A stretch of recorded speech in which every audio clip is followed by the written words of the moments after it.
सभी निर्णायक गणों को मेरा नमस्कार। अधिगम सामग्री के तहत मैंने नदी द्वारा निर्मित विभिन्न प्रदेश ये विषय चुना है। इस विषय का विचार मुझे ऐसा आया कि जो छात्र हैं वो परीक्षा में ये जो भौगोलिक शब्दावली है उसमें बहुत कंफ्यूज होते हैं और अक्सर वो परीक्षाओं में चाहे वो बोर्ड क्लास हो चाहे वो आरपीसी यूपीसी सभी एग्जाम में लगभग ये शब्द सुनने को मिलते हैं और परीक्षाओं में उसको गलत करके जाते हैं। तो सबसे पहले मैंने प्रयास जो है रंगीन पेनों का यूज़ किया। इस रंगीन पेन से मैंने अधिगम सामग्री बनाई जिसमें बच्चों को थोड़ी रुचि आई।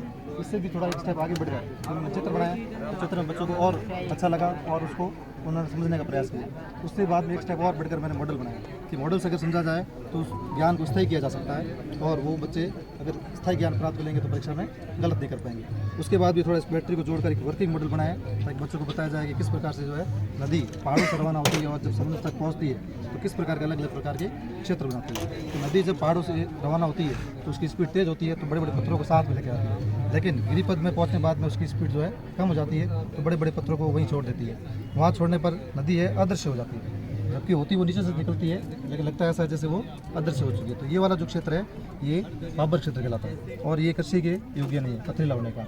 उसके बाद जैसे ये आगे आती है तो वहाँ ये वापस दृश्यमान हो जाती है तो ये क्षेत्र दलदली होता है और ये तराई प्रदेश कहलाता है। जैसे अपन उत्तराखंड के अंदर जिम कॉर्बेट नेशनल पार्क है ये तराई क्षेत्र में आता है। ब्रह्मपुत्र नदी जो आती है असम में जो काजीरंगा नेशनल पार्क है ये भी जो है तराई प्रदेश में आता है। उसके बाद जब मैदानी भाग में आती है तो उसकी स्पीड और कम हो जाती है। स्पीड कम होने के कारण ये विस्तृताकार चलती है और यहाँ पर भी दो प्रकार की शब्दावली आती है, एक आती है खादर और एक आती है बांगर। इसमें भी बच्चे जो कन्फ्यूजन हो जाते हैं और परीक्षा में उल्टा कर देते हैं कि याद कैसे करें। खादर है ये भी जलोढ़ मृदा है और जो बांगर है वो भी जलोढ़ मृदा है। दोनों के द्वारा जो है नदी के द्वारा मिट्टी लाएगी, नदी द्वारा जो मृदा लाई जाती है उसको जलोढ़ मृदा कहते हैं। पास वाली खादर है ये नवीन जलोढ़ मृदा कहलाती है, दूर वाली है वो पुरानी जलोढ़ मृदा कहलाती है। अब इसको याद करने के लिए किस तरीका और कर सकते हैं, जैसे खादर है, खाद जो है उपजाऊ होती है तो उस प्रकार से खादर को अपन याद रख सकते हैं कि खादर जो है वो उपजाऊ है। तो ये प्रतिवर्ष जो नदी आती है वो मृदा यहाँ जमा करती रहती है, नवीन रहती है। तो ये नवीन जलोढ़ मृदा, दूर वाला जो क्षेत्र है वो है बांगर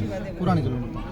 उसके बाद नदी फिर आगे जाती है और जब समुद्र में मिलने वाली होती है तो उसकी स्पीड और कम हो जाती है और ये अलग अलग तरीकों में बढ़ जाती है। और यहाँ पर जो ये त्रिभुजाकार आकृति बनती है इसको डेल्टा कहते हैं। अपने भारत में सुंदरवन का डेल्टा है, पश्चिम बंगाल के पास में विश्व का सबसे बड़ा डेल्टा है। अभी मैं इसको थोड़ा वर्किंग भी बताना चाहूँगा।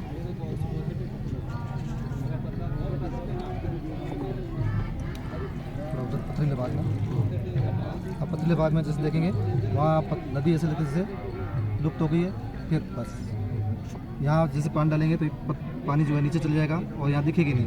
फिर जैसे आगे आएगी तो ये भाग